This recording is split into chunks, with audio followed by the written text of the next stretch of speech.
अस्सलामुअलैकुम रहमतुल्लाहि व बरकातहू। आज बड़े अफसोस के साथ शहर के हालात बयान करते हुए मुझे भी बहुत अफसोस है।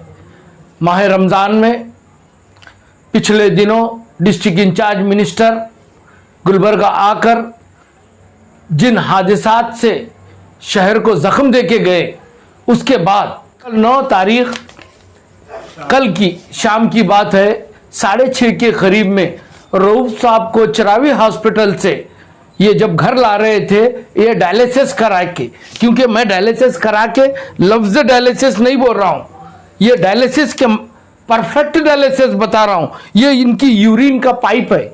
हाँ, ये पाइप भी आपको देखना पड़ेगा। जबकि दवाखाने को आते हुए ये चरावी हॉस्पिटल का ये लोग रिपोर्ट बता रहे हैं, साथ में ये बिल बता रहे हैं सेम टाइम की। इसके बावजूद इस बुजुर्ग को अन्नपूर्णा क्रॉस पे नीचे उतार कर ऑटो वाले पे जुल्म कर कर ऑटो ले जाकर अगर ये अपने पास सीज कर देते हैं, तो मैं पूछना चाहता हूं कौन जिम्मेदार है इस शहर का? क्या ये शहर लावारिस हो गया है? क्या ये शहर में इस तरह के जुल्म होंगे? क्या इस तरह की मौतें रोज होंगी? ये शख्स को चक्कर आ रही थी डायलिसिस के बाद में, कुछ खिलाना कुछ पिलाना था। रोड पे अब्दुल रशीद साहब, इनके साहिबजादे, इन्हें पकड़ कर बैठे हैं, वो गिड़गिड़ा रहे हैं, ड्राइवर जाके गिड़गिड़ा रहा है, उसके बावजूद कोई इनका पुरसाने हाल नहीं। मैं उनसे पूछना चाहता हूं, कल मैंने सबको फोन लगाया, मेरे पास कॉल डिटेल्स है, कोई फोन रिसीव नहीं किया। कौन जिम्मेदार है इस चीज का? ये हर हफ्ते में 2 बार 2300 रुपये खर्च रहा है बच्चा। कौन जिम्मेदार है? 5000 रुपये एक हफ्ते में खर्च रहा है अपने वालिद की जिंदगी, इस बुजुर्ग की जिंदगी बचाने के लिए। क्या वो घर लाने के लिए अगर कुछ हो जाता? आज भी ऑटो पकड़ा गया है, कौन है इसका जिम्मेदार? मैं उससे पूछना चाहता हूं, इस शहर का कौन जिम्मेदार है? मैं यहाँ पे किसी से पॉलिटिक्स करने नहीं आया हूं, मैं सिर्फ मेरे कौम के इस बुजुर्ग को बचाने के लिए, हमदर्दी के लिए आया हूं। और वो जो ऑटो ड्राइवर है, उस गरीब की रोटी की छीन कर उसकी गाड़ी लेके जाके वहां रख दी।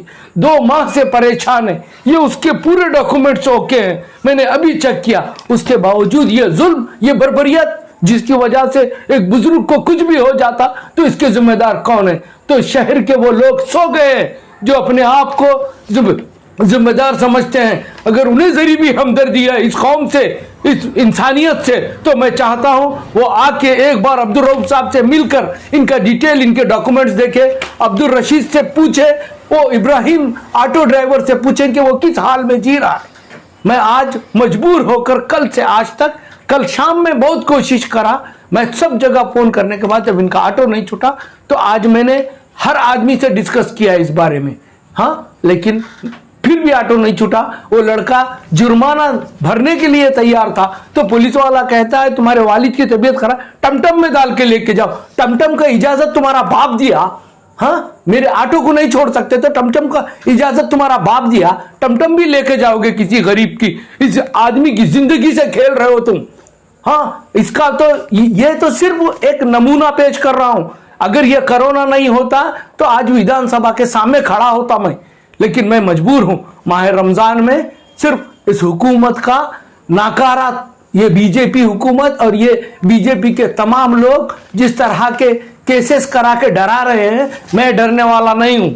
मैं अपनी कौम के लिए हर हद तक गुजरूंगा, हर हद तक, को कुछ भी हो जाए। लेकिन आप लोगों को अब संभलना पड़ेगा, अपने बुजुर्गों को बचाना पड़ेगा और इन ऑटो ड्राइवर गरीबों को बचाना पड़ेगा। इनकी सेहतों को लेके जो परेशानी है उसका हल होना पड़ेगा।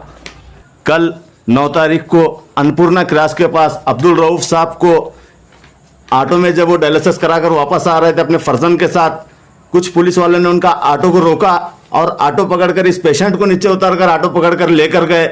जब इनके ऑटो ड्राइवर ने गिड़गिड़ाया कि हमारे साथ डायलिसिस का पेशेंट है, तो भी कोई सुना नहीं। क्या आज शहर की क़यादत खत्म हो चुकी है? क्या हम किसी से कुछ सवाल नहीं कर सकते? क्या हमारे बुजुर्गों को बचाने के लिए कोई लीडर आने वाला नहीं है? हम सिर्फ इसलिए खामोश हैं, हम ये कोरोना के वजह से जो लॉकडाउन हुआ है, उस लॉकडाउन का उल्लंघन ना करते हुए हम मुतालिबा करते हैं यहाँ के एडमिनिस्ट्रेशन से कि इनका ऑटो वापस दे दिया जाए और इनको एक पास दिया जाए। ये जब चाहे जब हॉस्पिटल जा सके, इनको 3 दिन 4 दिन में एक बार हॉस्पिटल जाना है। अगर ऐसा नहीं होता तो तो हम ये धारा 270 और लॉकडाउन का उल्लंघन करते हुए डीसी ऑफिस के पास धरने पे बैठेंगे इंशाअल्लाह ताला। अब्दुल रशीद साहब, अन्नपूर्णा क्रॉस पे आप कितने बजे पहुंचे? करीब 5 सवा 5 के बीच। 5:15 के बीच में पहुंचे तो क्या करे आपके साथ? 2 कांस्टेबल थे जी। वो लोग आके बोल दिए परमिशन नहीं है ऑटो का, चलो साथ में हमारे बोल के लेके गए। जब आपने उन्हें ये बताई, रसीद बताई, तो वो देखे ही नहीं है, लेटर नहीं देखे? नहीं देखे, वो सब साथ हाथ में पकड़ के सब पहले चलो आप, सब जो भी है बाद में बात करेंगे क्या बोले। तो पहले चलना। उसको आपके वालिद को कहाँ बिठाए? वहीं पे बिठाए थे। कहाँ पे? रास्ते में ही, रोड पे बिठा दिया। हाँ। उसके बाद आप वालिद को चौक पुलिस स्टेशन तक कैसा? गाड़ी पे लेके गया, क्योंकि गाड़ी भी थी मेरे साथ में। एक्चुअली क्या होता है, इनको मैं गाड़ी पे ही लेके जाता हूँ। जब डायलिसिस होता है तो ये इनका बीपी लो होता है या नहीं तो कुछ प्रॉब्लम होते हैं, वॉमिटिंग वगैरह हो जाती है, तो तबीयत नासाज रहती है समझो। तो ऑटो वालों को बुलाता हूँ मैं ताकि इनको लेके जाए, गाड़ी पे वो नहीं जा सकते जब। अच्छा, हाँ। तो आपको चौक पुलिस स्टेशन में क्या हुआ? आप मेरे को कब करे फोन? आपको करीब 6 बजे के करीब किया शायद ना। हाँ, मैं आपके साथ कितनी बार बात किया?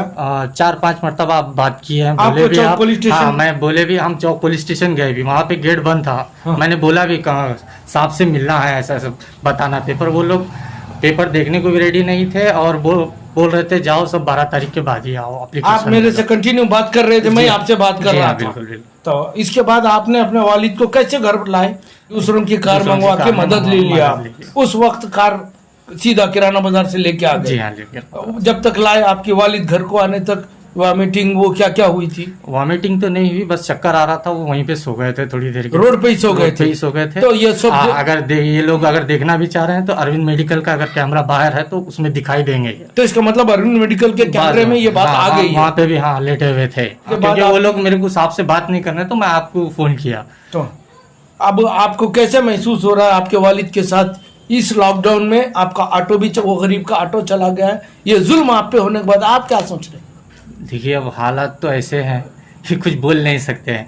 मैं ये इतना ही कहूँगा पुलिस, गुलबर्गा की पुलिस डिपार्टमेंट से, मैं मानता हूँ कि भाई हैं बेवजह फिरने वाले बहुत सारे लोग हैं, लेकिन उनमें कुछ वजह से भी निकलते हैं। मैं ये चाहता हूँ कि देखें, इंक्वायरी करें। हमारे ऑटो वालों ने कहा आप देखो पेशेंट है, सो बोलने के बावजूद भी ऐसा हुआ है।